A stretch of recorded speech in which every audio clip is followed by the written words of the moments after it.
If you're only a short form audience, like just like old school Vines or like just TikTok or something like that, you're kind of fucked. Yeah. In the end, people want the long form audience. You could sell more ads. You could sell people pay more attention. Everything's better about long form, right? I think we agree. However, there is something beautiful about just scrolling through your feed. A lot of people, like when they wind down at night, just scroll. I do it a lot of times taking a dump, just got some time to kill, sitting in the car waiting for someone, scroll.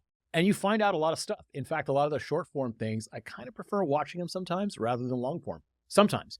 And I think just having it as an option is good. So the good part about this is that yes, short form conversions are bad.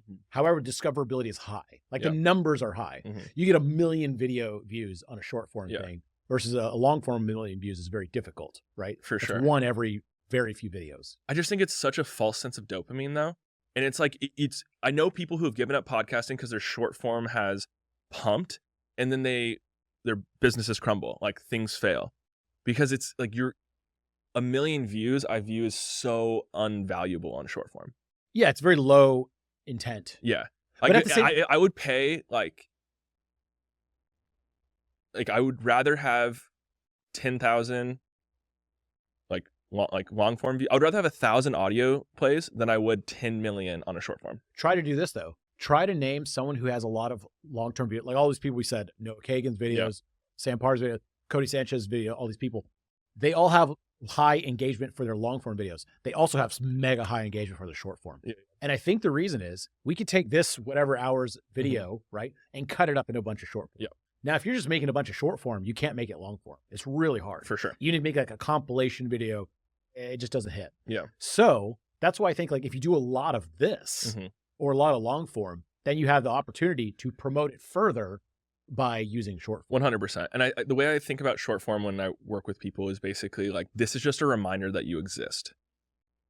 Like you're telling people that you're in existence. When I watch people like get rid of short form completely, they do have a very slow death because you're losing that like kind of positioning within the attention economy. It's also what social media platforms are pushing. So like, I mean, when did YouTube Shorts come out? 2 years ago, maybe? And they just started pushing it.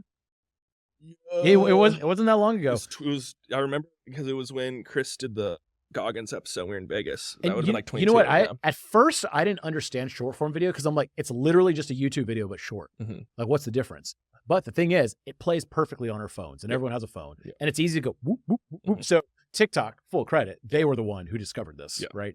The first one I've ever seen. And so everyone copied TikTok, and then you just like, YouTube's pushing it, I better do it. Yeah. And then for a short time, if you posted any short video, they were just like, we got to show more. Because now someone's going through 40 different videos through one session rather than 5. Yeah.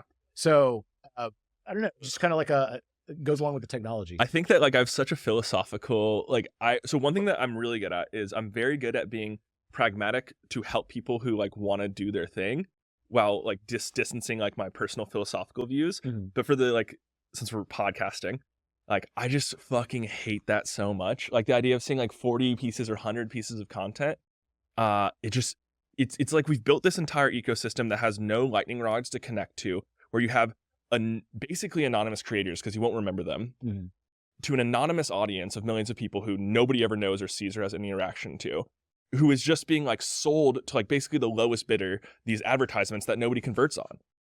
Like it just feels so dystopian to me. Like I think instead of in Cyberpunk where you had the sprawl, you know, this idea of like in Blade Runner, you have this sprawl, and it's basically usually like a LA or a Tokyo dystopian where you just go over this city that has a huge amount of civilization but no humanity. It's just fully empty. Like I think about we built that, except for instead of building the sprawl, we built the scroll. Like think about how many marathons people run every year with their fingers while never running a 5K in real life. Yeah, I have a more optimistic. I think you're more pragmatic on it. Well, I mean, I agree that yes, short form videos, those types of things. And look, there will be a next thing. This is a thing that came up recently. Another thing will replace it. We'll say the same stuff about it. It's low engagement, but it is high discoverability. For sure. There are a lot of numbers. Yes, there can be. It's like you get 5,000 views on a short form video. You're like, oh, 5,000 people saw that. how many of those people are actually remember you, or just even like, they watch 40 videos after that? And Yeah, totally nobody forgot does. about So that's why it's even not even, I think the discoverability, I think it's like false. I but I think you think see it's that number, you get like this weird reinforcement as if you did something correct, this weird empty dopamine. It's an empty calorie. It's an But I empty think view. it's a high, for example, the Bobby Lee example. Yeah. Because I just subscribed, you keep saying that. Yeah, But yeah. whatever, insert whatever channel. I keep seeing his stuff pop up, and then finally I did it. Yeah. So it's like, yeah, there might have been like 60 scrolls where I Yeah. saw him on a clip and didn't subscribe. But in the 60th, I did. I was just doing it in office hours. And one of the ladies there was like, I've been on your email list for like 4 years. And this is the first time I've ever like interacted with you or like bought something from you. Yeah. And I'm like, yeah.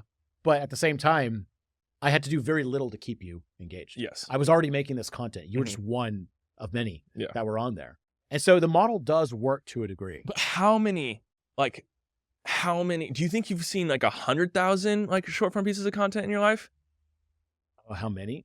Maybe. I don't know. Maybe more, like maybe a fucking million. Like in Bobby Lee, you got one conversion over for hundreds of hours of time. I don't know. I think like there's a lot of Joe Rogan episodes, Chris Williamson. I'm just trying to name people we know. I see My First Million stuff. Yeah. Like I don't listen to every single one of their podcasts. Yeah. There's just too much for me to actually consume. Yeah. So when I hear something really, really interesting, I go back and watch it. That's where I think it's a reminder. It's like I exist. Dwarkesh Patel put out some like cool like World War II stuff. I normally wouldn't listen to a World War II podcast, but I was interviewing some lady who just like had like points I never heard, and I was like, oh, I got to go back and listen to this. For sure. And I went and Sarah Payne or something like that. Yeah. And I went and looked it up because I saw the short form. Yeah. Now, to me, like you as a creator might think like short form, long form, very different. I think the average person trotting around this earth doesn't give a fuck. They're just like, yeah, this is stuff on my phone, whatever. Dude, for sure. 100%. I think they're like, it's different between short form, long form. Yeah.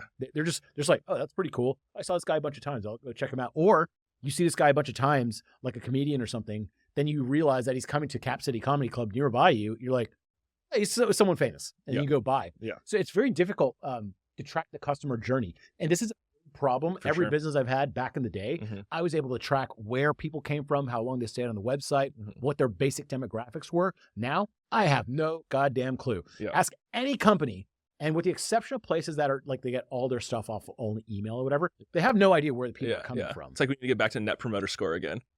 Yeah, well, I mean, you said one thing like on Twitter recently. You said that ChatGPT is my 5th largest driver like to my site. How like that's fucking crazy. Yeah. Because the thing is like SEO, traditional SEO is slowly dying. Like 10 best ways to learn copywriting. Yeah. Guess what? AI can answer that really well. It'll be absolutely up to date and be personalized to you. Yeah. Right? How do you be the best copywriter in Indiana who only knows these 3 things? That's 26 years old. Like it'll tell you that. Yeah. So my dumbass article I wrote 3 years ago can't compete. Like that is just dead. Yeah. So now the funny thing is it's being rebirthed as like, who can feed the AI the best examples? And so if I wrote, here's how this guy became a copywriter and made $20,000 by wearing a t-shirt to a conference, then the AI can go, hey, that's something new. I could reference that. Yeah. And what it does has a little link icon by the sources now. Perplexity's really good about it. ChatGPT's okay about it.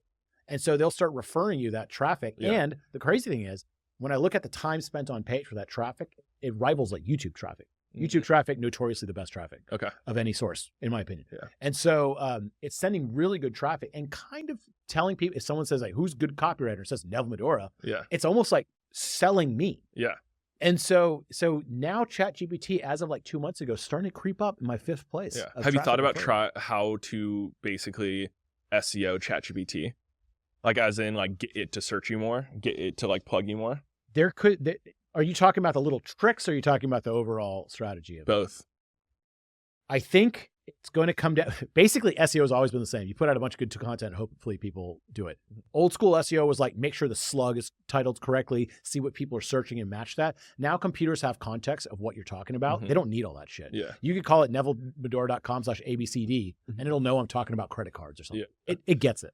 So it no longer is fooled by those small things. Yeah. Instead, it's just like, is this something interesting that people are referencing a lot? So, right, if I say like copywriting about some guy wore a t-shirt to a conference and got a big gig, and then a lot of people are typing in copywriting something, ways to promote, give me novel ways, what about a t-shirt? And then it shows up, I guess. So it's like, it's going to be harder to fool it. Yeah. But I'm sure there's going to be some way, but honestly, these models are changing so goddamn fast. Yeah. It's just like, I have to stay high level on this. Yeah, for sure. It would be really interesting if you could get access to a Google Trends, but ChatGPT Trends. Like, how are people asking this question? Like, what topics are they asking about a lot? And then you could start to like build like queries for that.